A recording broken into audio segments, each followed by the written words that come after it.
إن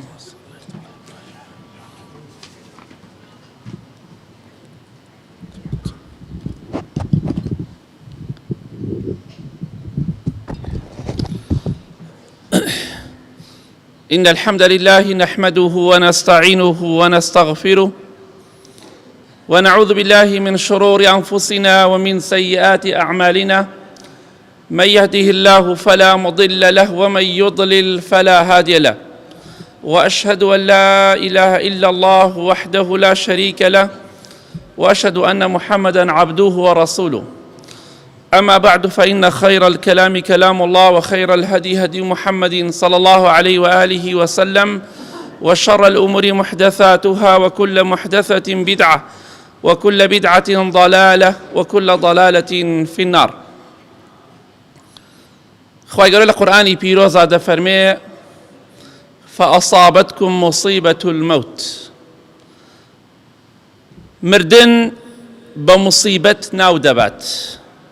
خواهی گەورە میرەبان مردن بە بەڵاو مصیبەت ناو دەبات.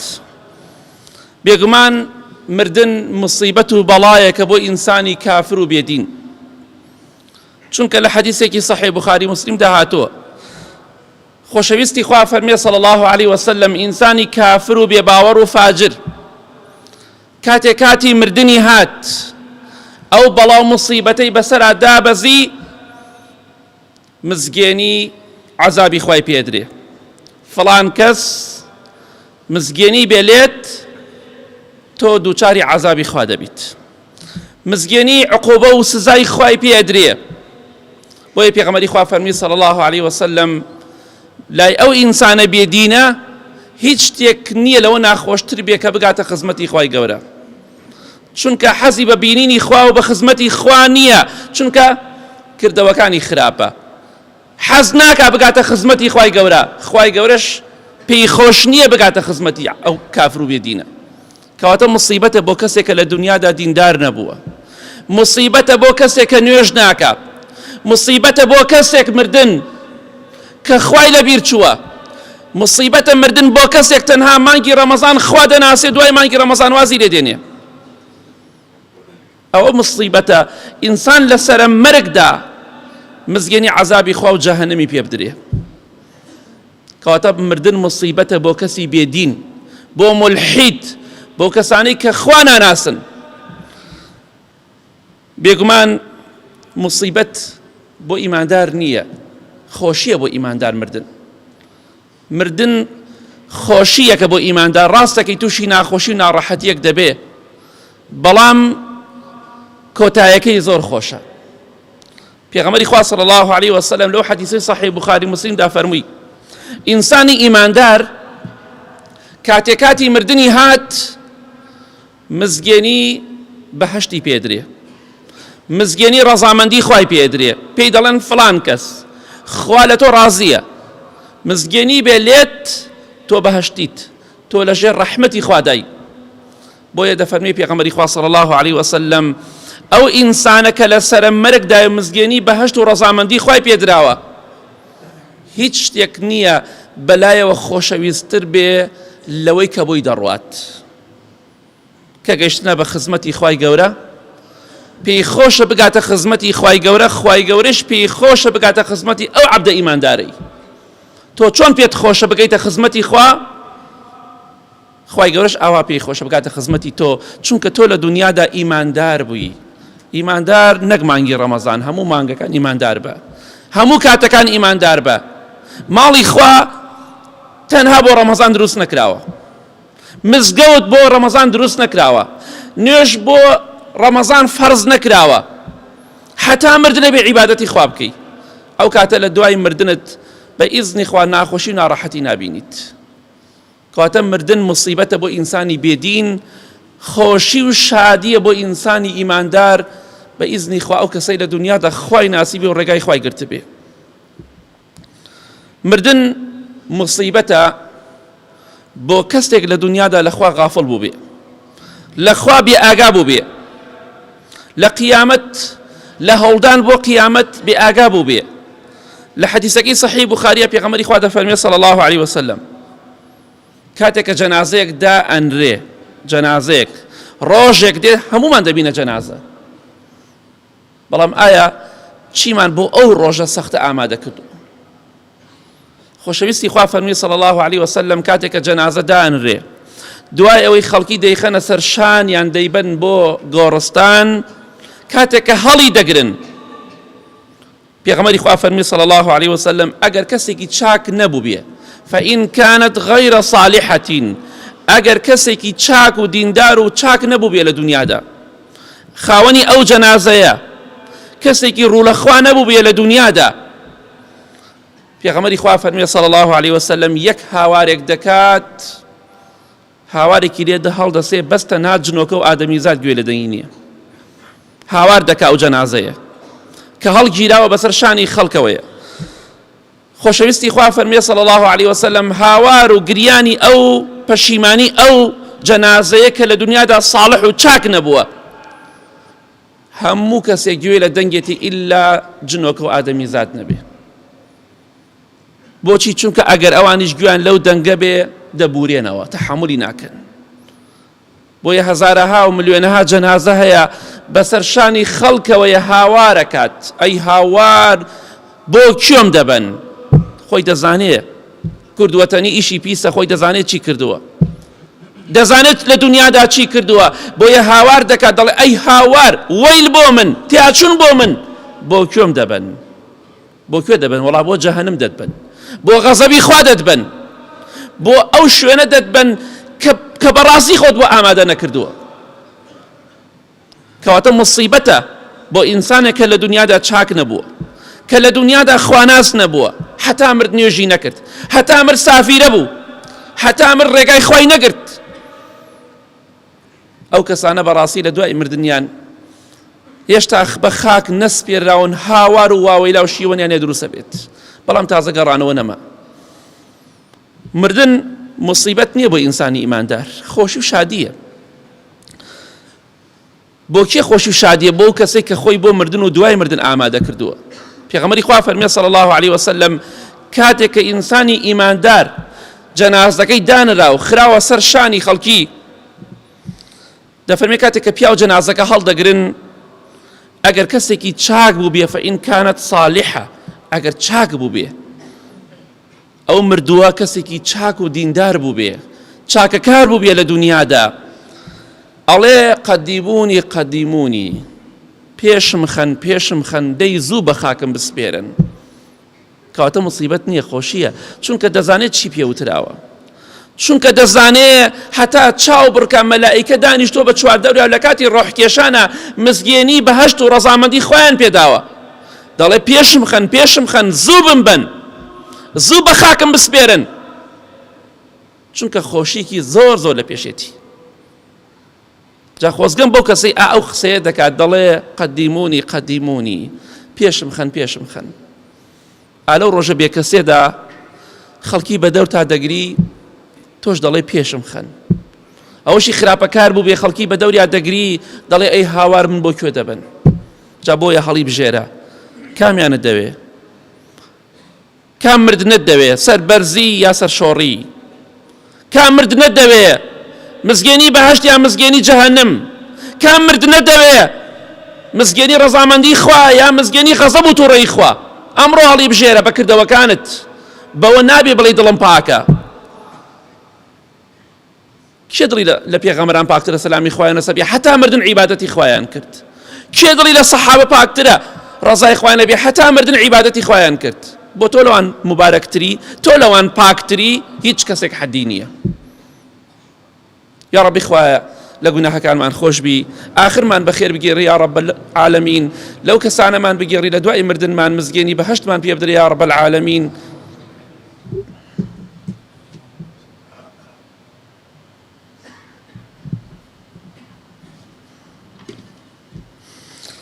الحمد لله والصلاة والسلام على رسول الله وعلى آله وصحبه ومن والاه. مردن مصيبته بۆ کەسێک کە لە دنیادا نوێژ و ڕۆژ و عیبادەت و خێر و چاکی بۆ قیامەتی خۆی پێش نەخستووە. بەڕاستی مردن مصیبەتێک گەورەی بۆ کەسانە. لە حەدیثێکی صحیح داهاتوە پێغەمبەری خوا دەفەرمێ صلی الله علیه وسلم کاتێ ئینسانی تاوانبار و خراپەکار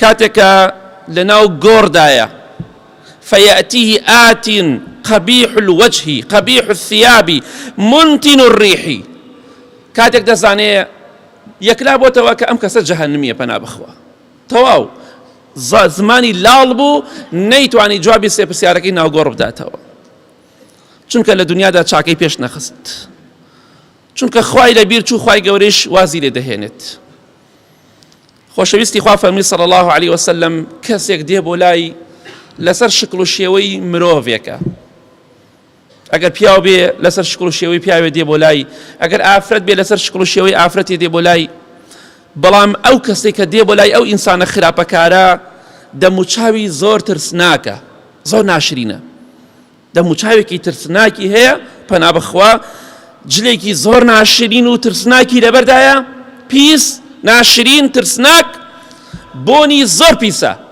بۆنێکی زۆر خراپی لێ دێ سبحان الله سێ مواسەفاتەکە دەموچاو ناشرین ترسناک جلی ناشرین و قێزەون بۆنێکی زۆر خراپی لێ دێ بۆگەنی کردووە دەڵێ مزگێنی بێلێت بەوەی کە پێت ناخۆشە ئەوەی کە پێت خۆش نییە مزگێنی بۆ ئەوە بۆ تۆی بەس هەر شتێک حەزت پێی نییە مزگێنی بێ خوا ئەوەت پێدات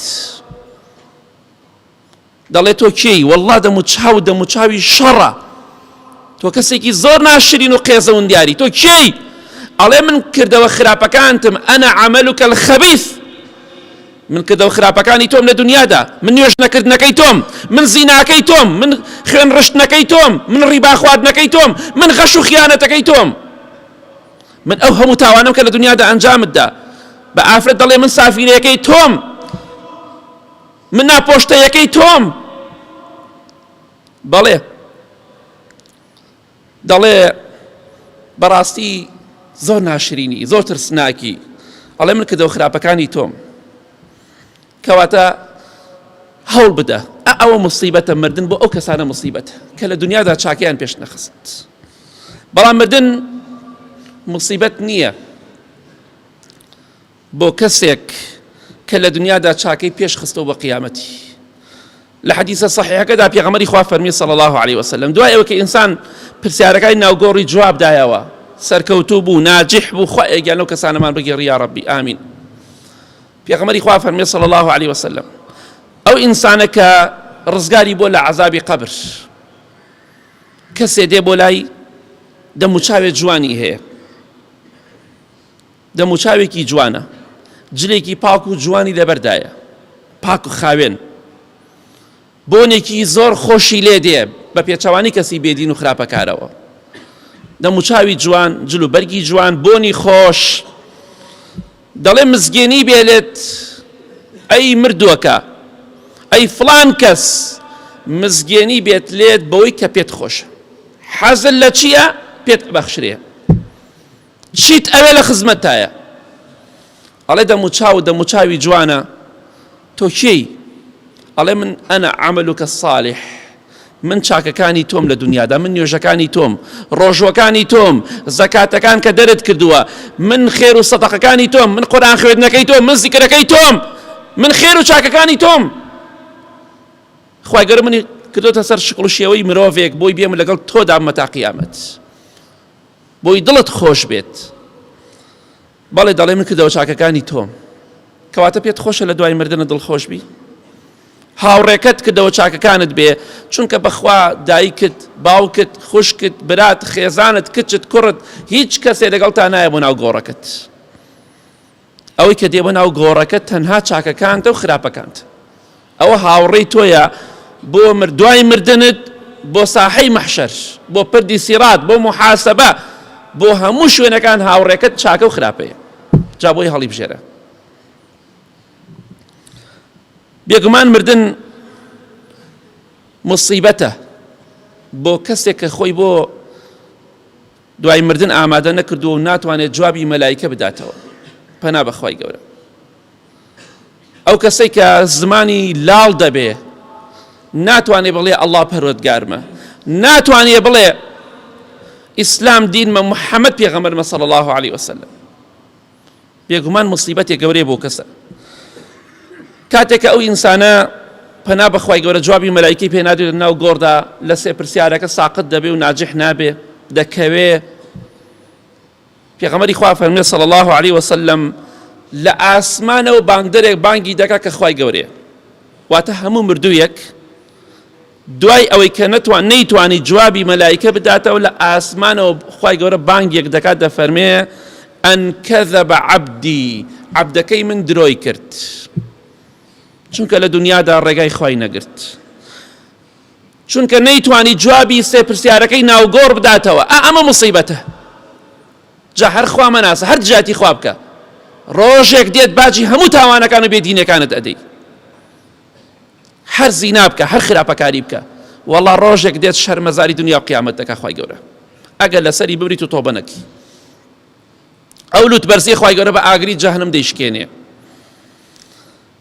بەڵێ خوای گەورە بانگێک دەکات دەفەرمێ عەبدەکەی من درۆی کرد، ڕاستی نەکرد، بۆیە فەرشی ئاگری بۆ ڕاخەن، فەرشی ئاگر وەرە بهێنە بەرچاوی خۆت لە شوێنەکە بەنزینێک بڕژێنەوە ئەمجا ئاگرێکی تێبەردە، ئەو کاتە زانی فەرشی ئاگر یعنی چی. جا ئەوە لە چاو جەهەنەمە هیچ نییە، هیچ نییە.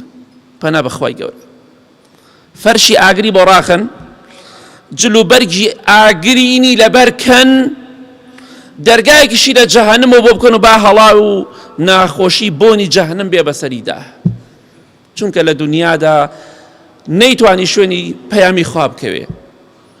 پێت خۆشە لە دوای مردنت فەرشەکەت ئاگر بێ، جلوبەرگەکەت ئاگر بێ و نەشمری بۆن و کێم و زوخاوی جەهەنەم هەمووی بێ بەسەر تا ئەو بۆنە پیسە پەنا بەخوای گەورە.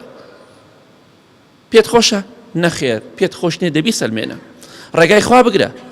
جلوبەرگی شەرعی لەبەر کە خوشکی بەڕێزن با خەڵکی پێت بڵێ پیرێژن، ئەوە شەیتانە قسانت بۆ دەکا، شوێن کەوتوانی شەیتانە. جلی جوان لەبەرکە، جلی شەرعی لەبەرکە، نوێژ بکە، ڕێگای خوا بگرە، پانتۆڵە پێ مەبە، با بە لەعنەتی خوا نەکەوی خوشکی بەڕێزم، ڕێگای خوا بگرە بۆی فەرشەکەت جلوبەرگەکەت ئاگر نەبێ لە ناو گۆڕدا پێش قیامەتت، پێش ئەوەی کە بڕۆیتە جەهەنەمیش و پەنا بەخوای گەورە. کەواتە مصیبەتە مردن بۆ کەسێک کە ڕێگای خوای نەگرت بێت، چونکە فەرشی ئاگری بۆ ڕائەخەن، جلوبەرگی ئاگرینی لەبەر دەکەن.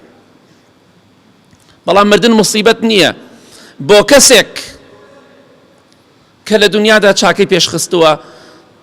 هەر ئەوەندەی پێغەمبەری خوا فەرمێ صلی الله علیه وسلم ئینسان سێ پرسیارەکەی ناوگۆڕی جوابدایەوە، خوای گەورە بانگی دەکا لە ئاسمانەوە دەفەرمی ئەن صەدەق عەبدی، عەبدەکەی من ڕاستی کرد،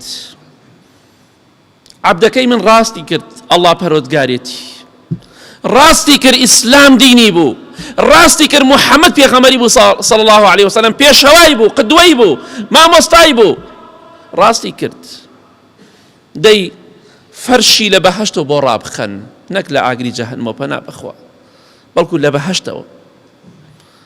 دەی جلوبەرگی ئەهلی بەهەشتی لەبەر بکەن، دەرگاشی لە بەهەشتەوە بۆ بکەن و با بۆنی خۆشی بەهەشت بێ بەسەریدا، کە لە حەدیث هاتۆ 500 ساڵ ڕێگا ببڕی چەندێ دەڕوا، ئەوەندە بۆنی بەهەشت دەڕوا. یا ڕەبی خوای لە بۆ نەخۆشە بێ بەشمان نەکەی. جا لەو غەریبێدا تۆ فەرشی بەهەشت بۆ ڕاخرێ، هەر ئەوەندەی هێشتا خەڵکی بە تەواوەتی نەگەڕاوەتەوە، مەسیر و سەرنجامی تۆ هەموو یەکلا دەبێتەوە. پێشەوەی خەڵکی بگاتە ماڵ، یا فەرشی ئاگر بۆ ڕادەخرێ، یا فەرشی بەهەشت بۆ ڕادەخرێ، یا جلوبەرگی ئاگرین لەبەر دەکرێ، یا جلوبەرگی بەهەشتت لەبەر دەکرێ پێش ئەوەی خەڵکی بگەڕێتەوە بە تەواوەتی. هەر ئەوەندەی جوابی پرسیارەکان درایەوە یا نەدرایەوە، هەموو شتێک یەکلا دەبێتەوە. دوای چەند دقەیەک هێشتا لەوانەیە خەڵکی سوار سیارەکان نەبوو بێت.